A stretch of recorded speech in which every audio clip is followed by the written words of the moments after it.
Welcome to Tutorial 6. Another very useful and commonly used data analysis tool in paleoclimate is spectral analysis. In this tutorial, we'll explore how to apply this method to paleoclimate data and how to interpret the results. Spectral analysis is a time series analysis tool that detects cyclicities in the data and describes the distribution of the variance in the signal as a function of frequency. When spectral analysis is applied to paleoclimate time series, it can help us to describe recurring patterns in climate records. It can also help us establish quantitative relationships between forcings and climate. And it can also help to assess interactions, teleconnections, and feedbacks within the climate system. Before we jump into applying spectral analysis to long-term paleoclimate reconstructions, let's take a look at an example of spectral analysis on a shorter-term instrumental record. This is an example of spectral analysis applied to sea surface temperature and air temperature data from data collection stations on the west coast of South America. The spectral analysis results of 6 of these time series are shown on the right. The frequency of the signals is the x-axis, and this corresponds to the cyclicity in years of recurring patterns in these records. The y-axis is the spectral intensity. So by looking at these 6 results, we can see that the 2 dominant spectral signals in these records occur at a period of 1 year and half a year. In this tutorial, we'll be applying spectral analysis tools to an oxygen isotope record from marine sediment cores. The specific record we'll be using is the LR04 benthic delta 18O stack.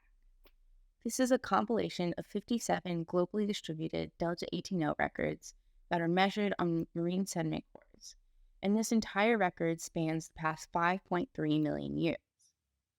The delta 18O measurements of this record are based on forams. We briefly talked about forams in Tutorial 2, but as a reminder, these are single-celled marine organisms with calcium carbonate shells from which scientists can measure oxygen isotopes. Forams can live in the surface ocean or they can live in the deep ocean, and the deep ocean-dwelling forams are referred to as benthic.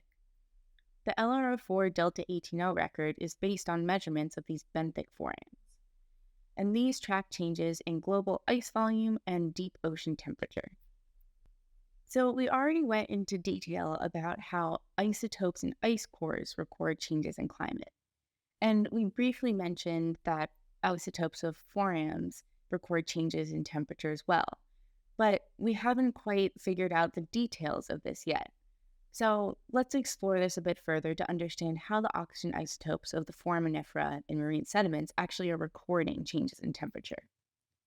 So as a quick reminder, isotopes are elements with the same number of protons and electrons, but a different number of neutrons. And the 2 most common oxygen isotopes are oxygen-16 and oxygen-18. And the ratio of these isotopes in the ocean changes during glacial and interglacial periods as the ice volume changes. During interglacial periods, when it's warmer, seawater evaporates, and the light isotopes preferentially go into the water vapor. Then, when it rains, the rainfall with the light isotopes runs off the land and returns to the ocean. In contrast, during glacial periods, when it's cooler, there are larger ice sheets on land, and those ice sheets preferentially incorporate the light isotopes. And these light isotopes get trapped in the ice, resulting in an isotopically heavy ocean water. So, the overall takeaway from this is that in cooler climates, the oxygen isotopes of forams are more enriched or have more of the heavy isotope, whereas in warmer climates, the oxygen isotopes of the forams are more depleted or have less of the heavy isotope. In this tutorial, we'll use spectral analysis to assess recurring patterns in the LR04 delta 18O record. This will then allow us to identify glacial interglacial cycles in the data and assess potential driving mechanisms.